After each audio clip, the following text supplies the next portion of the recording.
오늘 본문 말씀을 보게 되면 우리가 예수를 그리스도 믿어 구원을 받게 되면 기도의 특권을 주신다고 했는데, 특별히 우리가 세상을 사는 가운데 반드시 이 기도의 특권을 사용해야 할 때가 있다라고 말씀을 하십니다. 자, 그렇다면 그 때가 언제일까요? 언제 우리는 반드시 이 기도의 특권을 사용해야 할까요? 이 질문에 대한 답을 얻기 위해서 오늘 본문에 대한 배경 설명부터 여러분에게 좀 해드리겠습니다. 사랑하는 여러분, 오늘 본문이 포함된 야고보서는 예수님의 친동생이었던 야고보 사도가 기록한 하나님의 말씀입니다. 야고보 사도는, 사랑하는 여러분, 우리 주 예수님께서 이 세상에 계실 때에는 예수님을 그리스도로 구세주로 믿지 아니하였습니다. 친형으로만 여겼어요. 그냥 존경하고 사랑하는 친형으로만 생각을 했어요. 그러다가 예수님이 부활하시고 그 부활하신 예수님을 만나는 순간부터 그의 신앙관이 달라졌습니다. 그의 믿음이 달라졌어요. 예수님을 구세주로 믿기 시작해야 했습니다. 나아가서 오순절 성령 강림 사건을 통해서 성령 세례를 받은 이후 성령께서 깨닫게 하셔서 예수님이 하나님의 아들이구나, 이 예수님이 온 일을 구원할 메시아구나 라는 이 믿음이 생기게 됐어요. 그때부터 그는 전혀 다른 사람이 됐습니다. 초대교회, 예루살렘 교회의 지도자가 됐어요. 예루살렘 교회는 이 지상에 존재하는 모든 교회의 모교회가 되는 교회예요. 초대교회의 지도자가 됐어요. 오늘날로 말하면 예루살렘 교회 담임 목사님이 되신 거예요. 그리고 1세기 유대 역사가 있던 플라비우스 요세푸스의 기록에 의하면 그는 AD 62년에 대제사장인 안나스에 의해 돌에 맞아 순교를 했다고 합니다. 자, 그런 야고보 사도가 야고보서를 기록했어요. 자, 그렇다면 야고보서를 기록한 목적이 무엇일까요? 그 목적 또한 분명합니다.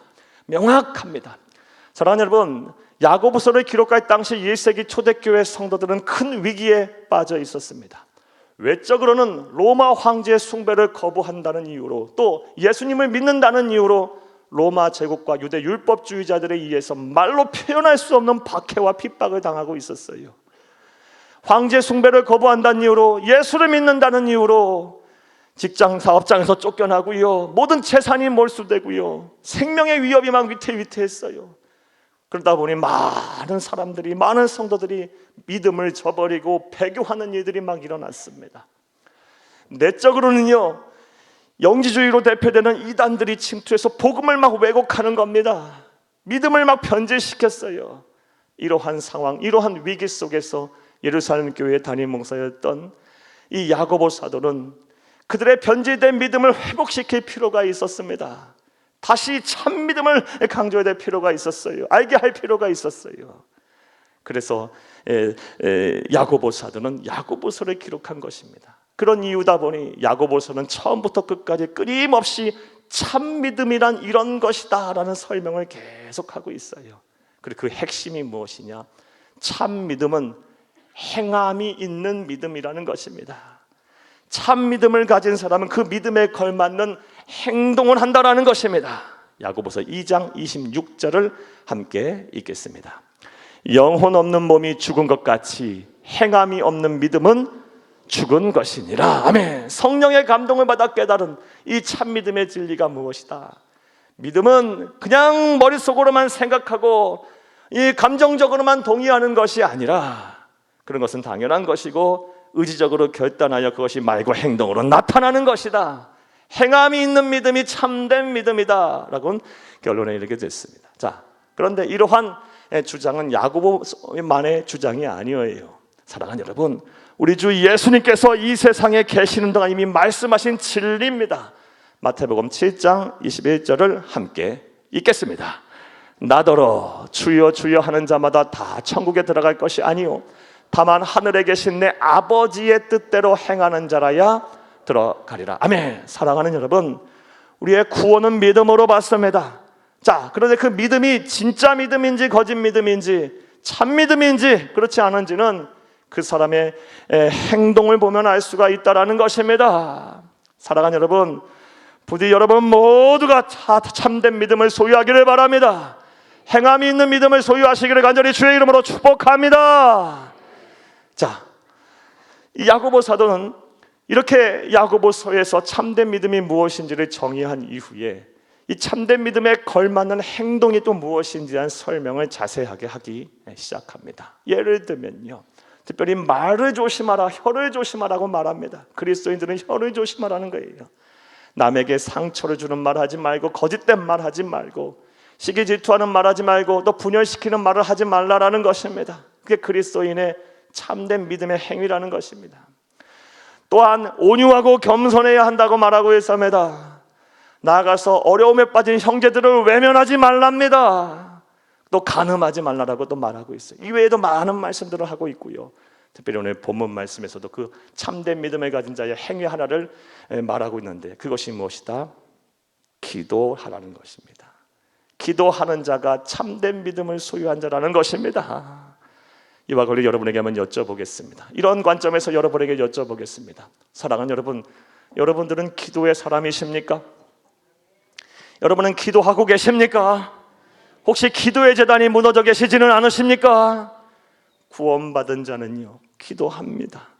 구원받은 하나님의 백성은 반드시 기도하는 사람입니다. 참 믿음을 소유하는 사람은 기도의 특권을 사용하는 사람들입니다. 만약 여러분이 그렇지 못하다면 죄송한 말씀이지만 여러분의 구원을 다시 한번 점검해야 합니다. 또 죄송한 말씀이지만 분명 구원의 확신이 있는데 내가 지금 기도하지 않고 있다 한다면 죄송하지만 여러분 믿음이 타락한 거예요. 변질된 거예요.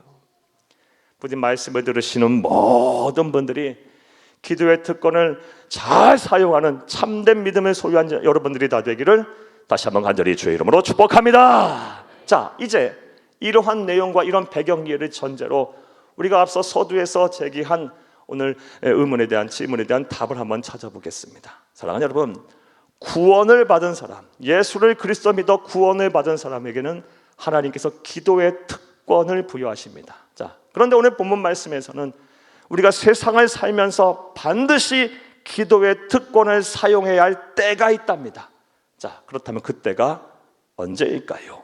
자, 이제부터 따라하시겠습니다. 첫째로, 고난을 당할 때입니다. 하나님의 백성 예수를 그리스도 믿어 구원을 받은 자가 고난을 당할 때, 그때가 언제다? 바로 기도할 때랍니다. 기도의 특권을 사용해야 할 때다라고 오늘 본문에서 우리에게 말씀을 하고 계십니다. 본문 13절을 함께 읽겠습니다. 너희 중에 고난 당하는 자가 있느냐? 그는 기도할 것이요, 즐거워하는 자가 있느냐? 그는 찬송할지니라. 찬송하다 감사란 말씀이에요. 고난 당하는 자가 있느냐? 그는 뭐해라? 기도할 것이요. 바로 기도의 특권을 사용할 때가 고난 당할 때랍니다. 자, 사랑하는 여러분, 여러분 지금 고난 중에 계십니까? 지금 여러분 뭐 하실 때입니까? 기도해야 할 때입니다. 기도의 특권, 하나님이 주신 이 특권을 사용해야 할 때임을 믿으시기를 간절히 바랍니다. 자, 그렇다면 고난 당했을 때 기도의 특권을 사용하라, 기도하라는 말의 의미는 어떤 의미가 있을까요? 두 가지의 해석을 할 수가 있습니다. 첫 번째 해석은 일반적이고 단순한 해석입니다. 고난 당할 때 기도하라는 말의 첫 번째 의미는, 첫 번째 해석은, 사랑하는 여러분, 고난을 극복하기 위해서 기도로서 하나님에게 도움을 요청하라라는 말씀입니다. 고난 당할 때 하나님의 도우심을 요청해야 하는데 그 요청하는 방법이 뭐다? 기도라는 것입니다. 또한 고난 당할 때 기도하라는 말의 또 다른 해석은 잘 들어보시기 바랍니다. 기도로서 고난 속에 깃들여 있는 하나님의 뜻과 계획을 찾으라, 발견하라라는 것입니다. 사랑하는 여러분, 이러한 해석을 가능한 근거는 우리 하나님께서는 종종 우리를 성장시키고 또 우리에게 유익을 주기 위해서 이 고난이라는 것을 도구로 사용하시기 때문입니다. 예를 한번 들어보겠습니다. 하나님께서는 종종 우리가 우리의 죄를 범했을 때 그것을 깨닫고 다시금 하나님 앞에 회개하고 돌아오게 하기 위해서 우리에게 고난을 주십니다. 우리 이와 관련한 말씀을 보겠습니다. 시편 119편 67절을 함께 읽겠습니다. 고난 당하기 전에는 내가 그릇 행하였더니 이제는 주의 말씀을 지키나이다. 아멘. 이 말씀 한마디로 말해서 시편 기자는 말하고 있어요. 고난 당하기 전에는 내가 죄인인지 몰랐다는 겁니다. 고난을 당하고 보니 내가 하나님의 말씀에 불순종하였던 죄인이었구나. 그것을 깨닫고 고난 당한 이후부터는 내가 하나님의 말씀을 지키는 참된 믿음의 사람이 됐다라는 것입니다. 사랑하는 여러분, 이와 같이 하나님은 종종 우리가 우리의 죄를 깨닫고 회개하고 하나님 앞에 돌아오게 하기 위해서 고난이라는 것을 주세요. 이러한 하나님의 역사, 하나님의 사역을 20세기 최고의 기독교 변증가라고 이런 일컬음을 받는 C.S. 루이스가 그의 책 고통의 문제에서 참 재미있게 표현을 해서 여러분에게 조금만 소개해드리겠습니다. 읽어드릴게요. 사람에 따라서 무서운 일이 일어나기 전에는 하나님께 귀를 기울이지 않는 습성들이 있다. 그러므로 고통이라는 것은 귀머거리에게 알아듣도록 하는 하나님의 확성기이다. 이 말 무슨 얘기입니까? 하나님께서 잠잠하게 아주 자비로운 음성으로 말씀을 하시면 사람들이 얼마나 어리석고 무지한지 죄를 깨닫지 않는답니다. 못한답니다. 그래서 하나님은 정신 차리도록 고난이라는 것을 막 주시면서 그것을 고난을 확성기로 삼아서 너희 죄를 깨달아라 라고 말씀하신다는 것입니다. 그러므로 사랑하는 여러분, 우리가 고난이 닥쳤을 때는 우리가 무엇을 해야 합니까? 기도하면서 지난 날부터 오늘날에 이르기까지 나의 언행 심사를 되돌아보는 겁니다. 내가 죄를 지은 것이 있는 것인가? 하나님의 말씀에 불순종한 것이 있는가? 그런 것을 기도하면서 계속 나의 말과 모든 행동을 점검하는 거예요. 그럼 하나님께서 깨닫게 하실 거예요. 회개케 하실 것입니다. 다시 하나님의 거룩한 백성이 되게 하실 것입니다. 이런 은혜와 실천이 저와 여러분 가운데 충만하기를 간절히 주의 이름으로 축복합니다. 이렇게 하는 것이 바로 고난당할 때 하나님 앞에 기도하는 거예요. 또 하나님께서는 이 고난이라는 것을 도구로 우리의 죄를 깨닫게 하실 뿐더러 때로는 이 고난이라는 것을 우리에게 주심으로 우리의 인격과 우리의 신앙을 성장시키십니다. 즉 사랑이 없던 자가 이 고난이라는 이 과정을 통과하게 되면 막 사랑을 막 풍성하게 베푸는 사랑의 열매를 맺는 사랑의 사도로 변하고요. 무례히 행하고 교만하던 자가, 자기밖에 모르던 자가, 하늘 높은 줄 모르던 자가 이 고난이라는 강을 건너게 되면 어떻게 됩니까? 온유하고 겸손해져요. 또 막 자기만을 위해서 살고 오로지 자기밖에 모르던 사람이 이 고난이라는 것을 당하게 되고 이 하나님으로부터 인생 레슨을 받게 되면 어떻게 됩니까? 이타적인 삶을 살게 돼 있어요. 이런 관점에서 생각해 보면 이 고난을 우리가 너무 부정적으로 볼 필요는 없어요. 오히려 이 고난이 내게 닥쳐왔을 때, 내가 고난 중에 있을 때는 기도하면서 내 인격을 잘 이렇게 만들어가는 거예요. 내 신앙을 성장시키는 계기로 삼아야 하는 겁니다. 그것이 바로 하나님의 뜻이고 하나님의 계획인 거예요. 사랑하는 여러분, 부디 여러분 가운데 이러한 은혜와 실천이 가득하기를 간절히 바랍니다. 그리하면 고난이 더 이상 우리에게 고통이 아닐 겁니다. 고난이 오히려 우리에게 기쁨이 될 것이고 우리에게 축복이 될 것이며 우리에게 영광이 될 것입니다. 할렐루야. 자, 사랑하는 여러분, 오늘 본문에서 기도의 특권을 가진 우리들 반드시 기도의 특권을 사용할 때 첫 번째 말씀하고 계세요. 어느 때 기도의 특권을 사용하라 말씀하십니까? 고난당할 때 기도하라. 고난당했을 때는 반드시 기도의 특권을 사용하라고 말씀하십니다. 저와 여러분이 오늘 들어야 될 하나님의 음성임을 믿으시기를 간절히 주의 이름으로 축복합니다. 또 두 번째로 오늘 본문 말씀에서 하나님께서는 언제 이 기도의 특권을 반드시 사용해야 한다고 말씀하실까요? 따라 하시겠습니다. 둘째로 병들었을 때입니다. 사랑하는 여러분, 사람이 이 마음과 생각이 가장 힘들 때가 언제일까요? 다시 표현하면 마음과 생각이 가장 무너질 때가 언제일까요? 바로 건강을 잃을 때예요. 하나님께서는 이것을 너무 잘하셨기 때문에 병들었을 때 반드시 기도하란 말씀을 참 많이 성경에서는 하고 있어요. 자, 그런데 오늘 본문 말씀을 보게 되면 병들었을 때 기도의 특권을 사용하라고 말씀하시면서 우리에게 특별한 기도를 주문하고 계십니다. 자, 그 말씀을 보겠습니다. 본문 14절을 함께 읽겠습니다. 너희 중에 병든 자가 있느냐? 그는 교회의 장로들을 청할 것이요 그들은 주의 이름으로 기름을 바르며 그를 위하여 기도할지니라. 아멘. 너희 중에 병든 자가 있느냐? 그는 교회의 장로들을 청하여 기도하라 말씀하고 계세요. 그러니까 병이 들었을 때는 혼자서 기도하지 말고 좀 체면 좀 내려놓고 어떻게 하라는 겁니까? 교회에 청하랍니다. 장로들에게 청하랍니다. 여기서 말하는 장로는요, 오늘날 교회 지도자들의 말이에요. 목회자들의 말하고 우리 장로님들, 우리 안수 집사님들, 권사님들 같은 평신도 대표들, 지도자들의 말이에요. 성숙한 그리스도인들의 말이에요. 그들과 함께 합심하여 중보하면서 기도하라는 것입니다. 사랑하는 여러분, 지금 여러분 병이 드셨습니까? 병 중에 계십니까? 몸이 아프고 마음과 생각이 아프십니까? 편찮으십니까? 그렇다면 교회와 함께 합심하여 기도하시는 여러분들이 다 되기를 간절히 주의 이름으로 축복합니다. 이것이 성경에서 말하는 이 병든 들었을 때 기도의 특권을 사용하는 방법입니다. 자, 이렇게 야고보 사도는 병 들었을 때 교회에 알려서 교회와 지도자들과 합심하여 기도하라고 말한 이후에 그때 주의해야 할, 병 들었을 때 기도해야 할 때 주의해야 할 주의사항까지 오늘 본문 말씀을 통해서 계속 말씀을 하고 있습니다. 자, 그렇다면 병 들었을 때 기도해야 할 텐데, 그 기도의 특권을 사용해야 할 텐데 그때 무엇을 주의해야 할까요? 먼저 기도와 더불어서 반드시 의학적인 치료를 병행하라라고 권면을 하고 있습니다. 보면 14절을 다시 한번 읽겠습니다. 너희 중에 병든 자가 있느냐?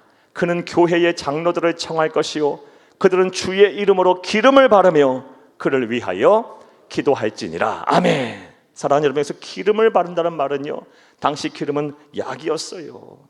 의학적 치료를 병행하라는 말씀이에요. 기도만 하지 말고 의학적 치료도 병행하라는 것입니다. 사랑하는 여러분, 그런데 안타깝게도 종종 믿음이 있다라고 하는 성도님들 보게 되면요, 모든 의학적 치료 다 거부하고 난 무조건 기도만 하면 돼 라고 말씀하시는 분, 그렇게 믿으시는 분들 계세요. 언뜻 보면 대단한 믿음인 것 같아요. 사랑하는 여러분, 그러나 하나님은 분명히 우리에게 말씀하고 계세요. 기도와 더불어 의학적 치료도 병행하라 말씀하고 계세요. 사랑하는 여러분, 우리 그리스도인들이 의학과 과학을 이 신앙이라는 것과 이 대립각을 세우는 경향이 있어요. 의학과 과학도 하나님이 우리에게 주신 선물이에요. 물론 그것만을 맹신해서도 안 돼요. 모든 이 생명의 주인과 치료의 주관자는 하나님이십니다. 아무리 대단한 약을 쓰고 대단한 의술을 받아도 하나님께서 그 생명 연장을 허락하시지 아니하시면, 고치지 않으시겠다 말씀하시면 끝나는 거예요. 감기만 걸려도 죽어요. 하지만 죽을 병에 걸렸다 할지라도, 대책이 없고 방법이 없다 할지라도 하나님께서 살리시겠다고 말씀하시고 약속하시고 그렇게 결심하시는 순간 그 병에서 낫는 겁니다. 그러므로 우리는 반드시 기도를 해야 돼. 내 병이 낫기를 기도해야 합니다. 교회와 함께 합심하여 기도해야 합니다. 더불어서 말씀하신 대로 우리 인류에게 주신 선물인 의학과 과학적인 치료도 병행해야 합니다. 이것이 바로 병을 치료하는 성경적인 바른 신앙관임을 믿으시기를 간절히 주의 이름으로 축복합니다. 또 병 들었을 때 기도의 특권을 사용하라라고 말씀하시면서 주의사항을 오늘 본문 말씀에서 또 말씀하시는데 어떤 주의사항을 더불어 말씀하실까요? 사랑하는 여러분, 또 다른 주의사항은 병을 낫기 위해서 기도하되 우리의 기도의 최종적인 목적이 병을 낫는 데서 그치는 것이 아니라 우리의 영혼이 구원받는 데까지 이르러야 한다라는 것입니다. 오늘 본문 15, 16절을 함께 읽겠습니다. 믿음의 기도는 병든 자를 구원하리니 주께서 그를 일으키시리라. 혹시 죄를 범하였을지라도 사하심을 받으리라. 그러므로 너희 죄를 서로 고백하며 병이 낫기를 위하여 서로 기도하라. 의인의 간구는 역사하는 힘이 큼이니라. 아멘. 사랑하는 여러분, 믿음의 기도를 하라라고 말씀하고 계세요. 교회와 합심하여 기도하라고 말씀하고 계세요. 그러면서 15, 16절, 특별히 16절 말씀을 보게 되면 기도하는 그 내용의 순서를 말씀하고 계세요. 무슨 순서로 기도하라고 말씀하고 계십니까? 너희 죄를 서로 고백하며 먼저 회개하며 영혼 구원을 위해서 기도하라고 말씀하신 이후에 병이 낫기를 위하여 서로 기도하라고 말씀하고 계세요. 이러한 순서로 하나님께서 기도 내용을 말씀하신 것을 통해서 하나님의 관심이 어디에 집중되어 있는지 우리는 잘 알 수가 있습니다. 하나님은 우리의 병이 낫기를 원하시는 분이십니다. 하나님은 치료하시는 여호와라고 말씀하셨습니다. 하지만 더 중요하게 생각하시는 하나님의 관심은 우리의 영혼이 건강하고 우리의 영혼이 구원을 받는 것입니다. 사랑하는 여러분, 따라서 지금 여러분의 병으로 몸과 마음이 힘드시고 어려우시다면 그 병을 낫기 위해서 기도하되 무엇보다 여러분의 영혼이 건강하고 여러분의 영혼이 안전하며 여러분의 영혼이 구원받기를 합심하여 기도하시기를 간절히 주의 이름으로 부탁합니다. 이걸 생각해보면 너무나 당연한 거예요. 사랑하는 여러분, 우리의 몸이 건강하고 우리의 병에서 나는 우리가 질병에서 고침을 받는다고 해서 한들, 사랑하는 여러분, 우리의 영혼이 건강하지 못하고 우리의 영혼이 사망에 이르렀다면 무슨 소용이 있겠어요? 사람이 1000년을 삽니까? 10,000년을 삽니까? 아니, 1000년 만년을 살아도 유한한 거예요. 사랑하는 여러분, 그 이후에 영원한 사망에 이르러서 지옥 형벌을 받고 말로 표현할 수 없는 고통을 영원토록 당한다면 잠시 잠깐 내 몸 건강하고 내 몸 난 것이 무슨 의미가 있고 무슨 소용이 있겠습니까? 하나님이 가장 원하시는 건강은 우리의 영혼의 건강이고 구원은 영혼의 구원이에요. 병 들으셨어요? 병이 낫기를 위해서 간절히 간구하세요. 교회와 합심하여 기도하세요. 하지만 여러분의 기도에 대해 궁극적인 목적은 여러분의 영혼 건강, 영혼 구원에 있음을 믿으시기를 다시 한번 간절히 주의 이름으로 축복합니다. 자, 이제 말씀을 맺겠습니다. 사랑하는 여러분, 우리가 예수를 그리스도 믿어 구원을 받게 되는 그 순간부터 기도의 특권이 우리 하나님으로부터 부여됩니다. 예수 그리스도의 이름으로 기도하게 되면 언제 어디서든지 하나님을 만날 수 있습니다. 하나님과 대화할 수 있습니다.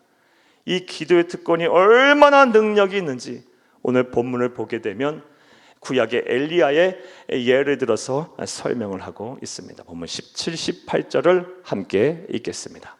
엘리야는 우리와 성정이 같은 사람이로되 그가 비가 오지 않기를 간절히 기도한즉 3년 6개월 동안 땅에 비가 오지 아니하고 다시 기도하니 하늘이 비를 주고 땅이 열매를 맺었느니라. 아멘. 이 말씀은 열왕기상 18장 42에서 46절 말씀을 인용한 말씀이에요. 내용인즉슨 북왕국 이스라엘의 제7대 왕인 아합 왕 시대 때 일이에요. 전 국가적으로 폐역하고 음란하고 난 죄를 졌고요. 무엇보다 우상 숭배를 했어요. 그것을 인하여 하나님께서 진노하셔서 주의 종인 엘리야를에게 명하여 비가 내리지 않도록 기도했어요. 그랬더니 3년 6개월 동안 비가 내리지 않았어요. 3년 6개월 후에 다시 엘리야하여금 기도하게 했더니 3년 6개월 후에 비가 또 내렸어요. 자, 그런데 우리 17절 18절에서 읽었다시피 엘리야는 우리와 무엇이 같은 사람이라고 이야기하고 있습니까? 성정이 같은 사람이었다 그래요. 굳이 이 표현을 쓴 이유가 뭐예요? 성정이 무엇입니까? 우리의 성품과 우리의 감정과 같은 사람이라는 거예요. 엘리야는 슈퍼맨이 아니에요. 우리와 같이 성품이 똑같아요. 쉽게 낙심하고 쉽게 포기하고 쉽게 좌절하고 쉽게 의심하고요. 감정 쉽게 상처받고요. 쉽게 막 절망하고요. 쉽게 막 그냥 다 포기하고 싶고 우리하고 똑같은 성정의 사람이었는데 기도의 특권을 사용하니 그 기도의 특권이 얼마나 능력이 있는지 그가 기도하니 3년 6개월 동안 비가 내리지 않았고 다시 그가 기도하니 3년 6개월에 비가 내려서 모든 만물이 소생케 됐다는 말씀이에요. 기도의 특권에 얼마나 큰 능력이 있는지를 말씀하시는 내용이에요. 엘리야가 가능했다면 우리도 가능한 것입니다. 엘리야가 해냈다면 우리도 해낼 수가 있는 것입니다. 사랑하는 여러분, 이제 이 기도의 특권을 잘 활용하시기를 바랍니다. 특별히 고난을 당했을 때, 병이 들었을 때 이 기도의 특권을 사용하셔서 이 세상 사는 동안 하나님의 능력이 내 능력이 되고 하나님의 힘이 내 힘이 되며 하나님의 복이 내 복이 되기를 간절히 주의 이름으로 축복합니다. 이 세상 사는 동안 하나님이 우리에게 주시고자 약속하신 하늘의 신령한 복과 땅의 기름진 복이 내 것이 되고 사사후 주의 나라에서 주님과 더불어 영생 복락을 누리시는 귀하고 복된 성도님 다 되시기를 간절히 주의 이름으로 축복합니다. 축복합니다. 축복합니다.